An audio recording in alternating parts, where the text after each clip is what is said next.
Dear comrades, I'm not tech savvy, but if you're soldiers, you know that advanced technologies are constantly being integrated into our equipment.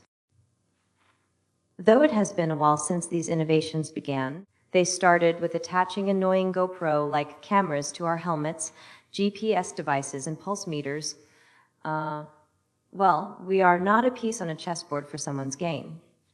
I'd rather avoid discussing AI topics, but I can't overlook its impact on our lives and warfare strategies. So today, we'll focus on AI and modern warfare. Enjoy the conversation and stay safe. All right, let's do this. AI in warfare, requested by you and delivered right here. You've got reports from leading think tanks, global analyses, even some insider info from AI development. Yeah, really fascinating stuff. By the end of this deep dive, you'll understand exactly how AI is changing the game of war. Real-world examples, I got him. potential future scenarios that sound like they're straight out of a movie. We'll cover those too. And it's changing so rapidly. I mean, what's interesting is how AI is not just changing battles, but how countries project their power, how they keep their rivals in check, even how they plan for future conflicts. It's like the whole rule book is being thrown out. Absolutely. One of our sources, the Center for Strategic and International Studies, they make this point that modern warfare, it's fundamentally shifting. Yeah. It's not about aircraft carriers and showing off military muscle anymore.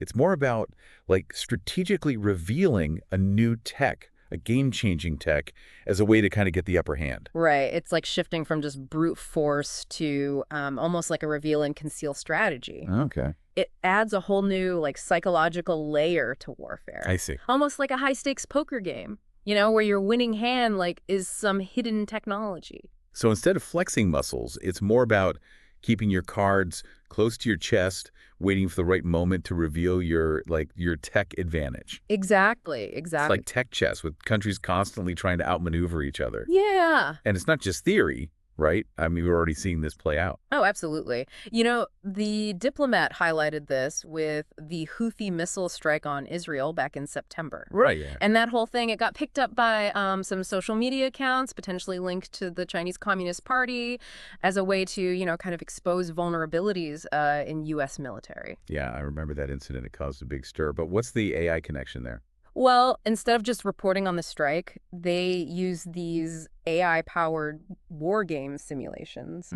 They were showing how these missiles could, bypass U.S. defenses, and these simulations got shared online a lot with Arabic messaging.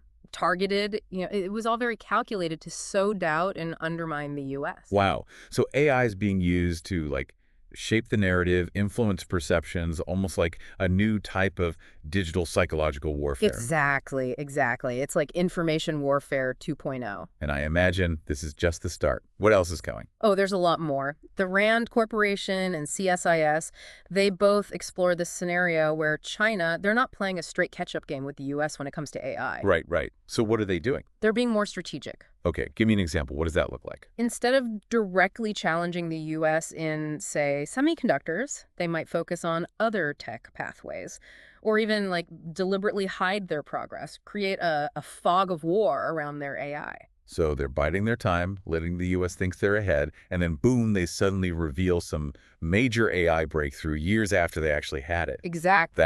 That's a game changer. It would be. But it's not just countries. Yeah. What happens when these open source AI models, the ones anyone can access, what if they become powerful enough to launch cyber attacks? That's a big concern. The strategist talks about this. The worry is that this widely available AI could make cyber warfare accessible to basically anyone, non-state groups, individuals, you name it. We could see a future where launching a serious cyber attack, something only nations could do before, becomes way more common. That's a little terrifying. It seems AI could change warfare forever. Oh, for sure. But with all this tech focus, I gotta ask, can AI really replace human judgment in war? Mm-hmm. The experience of a commander, their intuition. That's the big question. And there's a lot of debate about AI's limitations, particularly in areas that require what's called tacit knowledge. You see this talked about a lot in Brookings research. Okay, tacit knowledge. What does that even mean? It sounds like more than just data and algorithms. It is. Think of it as deep, intuitive understanding you get from experience. A general's gut feeling on the battlefield, developed over years. That's tacit knowledge. It's not easy to code that into a machine. So AI might be great at analyzing mountains of data, making predictions, but there are aspects of war, the human side, that are harder to replicate. Exactly. AI learns from hard facts and figures, explicit knowledge. The judgment of a human commander, shaped by years on the ground, that's something else entirely. And that brings up a crucial question. Could relying too much on AI in war lead to unforeseen consequences? It's something to really think about. We've been talking about how AI is reshaping warfare. Now let's talk about the major players driving this change. And when you talk AI in warfare, you got to talk about the US and China. They're locked in this massive competition for AI dominance. Yeah, it's all over the news, this AI arms race. It's a big deal. It is. Dominating AI is seen as crucial for, well, everything. Economic power, military strength, global influence in the 21st century. The stakes are huge.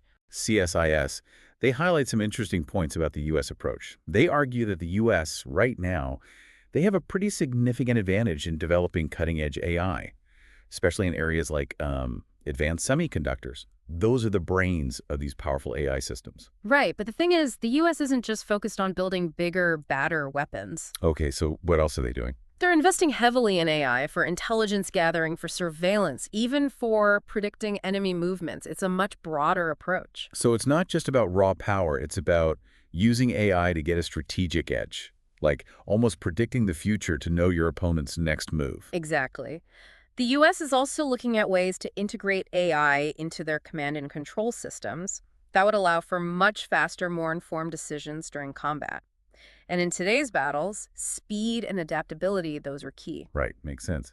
But as we talked about before, there's that risk of relying too much on AI, especially when you need human judgment, intuition. Definitely. And that's where things get really interesting with China's approach. Oh, okay. How so? The RAND Corporation suggests that China, they're not following the U.S. playbook.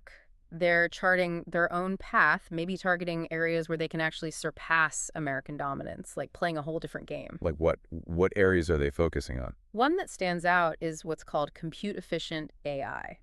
Okay, break that down for me. It's about developing algorithms that can get the same results or even better results than current systems, but using way less computing power. So it's about efficiency. It's definitely strategic. Remember how we discussed the U.S. trying to limit China's access to those advanced semiconductors? Right, to slow down their AI development. Exactly. But if China can develop AI that doesn't need those high-end chips as much, they can bypass those controls. That's pretty smart. Another area China's putting a lot of resources into is AI for cybersecurity, information warfare. Think back to that Houthi missile strike example. Where those Chinese social media accounts use those AI simulations. Exactly. That's the kind of thing we're talking about. China sees information as a crucial battleground. They're developing AI tools to dominate that space. Think AI-generated deepfakes that could spread misinformation, cause chaos, even sway public opinion during a conflict. It's a whole new dimension of warfare. Like a digital version of psychological warfare. Yeah, and it's only going to get more sophisticated as AI gets better. So if both the U.S. and China are racing to develop and use AI in their militaries, are we headed for some kind of a digital arms race? It's a real possibility, and it's raising serious concerns. The World Economic Forum, or WEF, they have a report that highlights this, arguing that bringing AI into warfare creates a bunch of new challenges and risks. Like what? What are some of the big risks? And one of the most pressing is the risk of accidental escalation. As AI systems become more autonomous, they can make decisions that lead to unintended consequences, maybe even start a conflict that nobody wanted. Like that old sci-fi idea of a computer glitch causing a nuclear war. Yeah, except now it's not just science fiction. It's something we have to think about. Another risk is that AI could actually make war more likely. If countries think they can fight wars without risking their own soldiers by relying on AI-powered weapons, they might be more willing to actually start a war. So taking away the human cost, which sounds good at first, could make war more likely to happen. That's kind of scary. The WEF report also talks about the ethical side of AI in warfare. Questions about accountability, transparency, and whether AI might dehumanize warfare. These are becoming really important questions. It seems like we're entering this uncharted territory, where the rules of war haven't caught up to the technology. You're right, and that's why it's so crucial to have these conversations now, to start thinking about how to control the development and use of AI in warfare before it's too late.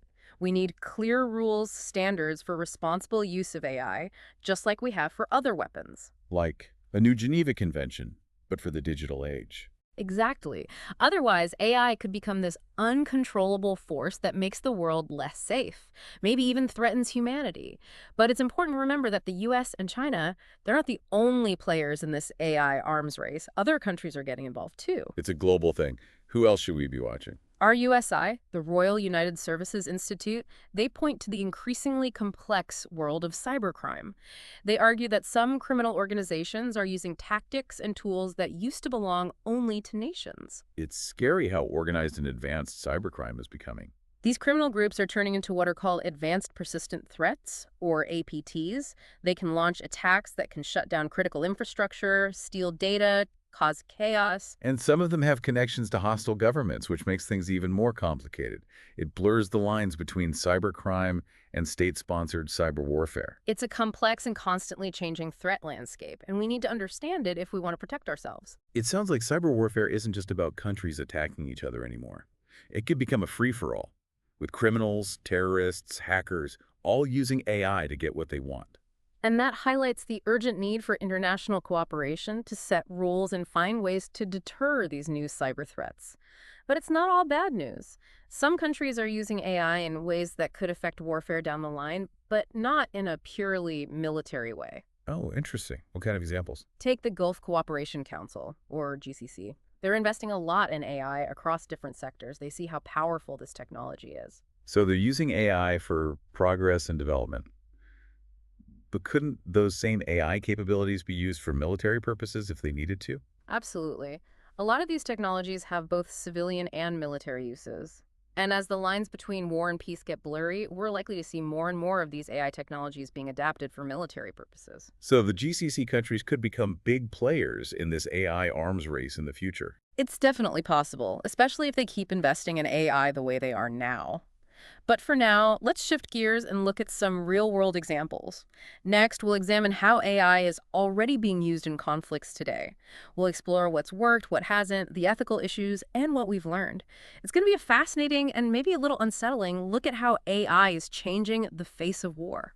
So we've talked about the big picture, the AI arms race, the ethics of it all. Now let's look at some specific examples of how AI is actually being used in conflicts right now. Yeah, let's get into the real-world stuff. One place to start is Southeast Asia. There's a CSIS report that paints a pretty concerning picture there. I remember reading about those, what are they called, fraud factories? Yeah. Basically these criminal operations where they traffic people and force them to work in these online scam centers. Modern-day slavery. And the thing is, AI is helping these networks grow and stay hidden. They're using AI tools for everything, from recruiting people to running scams to laundering money. It's awful that AI is being used to exploit people like that. But what's the connection to warfare? The CSIS report says these fraud factories aren't just a humanitarian crisis, they're a national security threat too. The money from these scams, a lot of it ends up with organized crime and sometimes even terrorist groups. So AI is unintentionally helping to fund illegal activities, maybe even terrorism. Exactly. And the report highlights how these criminal networks are getting bolder. They're even targeting government officials and law enforcement with their scams. It's a reminder that technology, even something as powerful as AI, can be used for good or bad. We need countries to work together to stop these criminal networks. Absolutely. It's going to be a global effort. But let's look at a potential positive use of AI. What about using it for humanitarian aid and disaster relief? Yeah, I read a commentary from RSIS in Singapore that said AI could help close the digital divide in those situations. Interesting. How so? They argue that AI could improve early warning systems, make relief efforts more efficient, even deliver aid to places that are hard to reach. Like, imagine using AI to analyze satellite images to see the damage after a natural disaster, in real time. Or using AI-powered drones to get medical supplies to villages that are cut off. That's the kind of positive impact we need to see more of. Definitely. But the RSIS commentary also warned about the risks of using AI for humanitarian aid. Right. There are always risks. What did they point out? Well, one concern was that AI systems could be biased against certain groups, maybe even on purpose. Another risk was that AI could be used to collect personal data that could be misused. So it's not just about using AI, it's about using it responsibly, making sure it helps people without causing more harm. Exactly. It's about empowering communities, not replacing them, and making sure AI is used in a way that respects humanitarian principles. Well said. Well, that brings us to the end of our deep dive into AI and warfare. It's been a fascinating and at times a bit unsettling look at how AI is changing things. We've seen how it's changing battles, cyberspace, even our societies. We've talked about the ethics, the global power shifts, and the impact on people. It's a complex topic that needs careful thought and discussion. So what now? What can we do to make sure AI is used responsibly, especially in warfare? That's a question for all of us. We shared a lot of information and insights, but it's up to each of us to learn more, to get involved, and to push for policies that reflect our values. We can't just sit back and watch as AI changes the world. We need to be part of shaping the future we want. Thanks for joining us on this deep dive. We hope it was informative, thought-provoking, and maybe even a little inspiring. The future isn't set in stone. It's up to us to create it.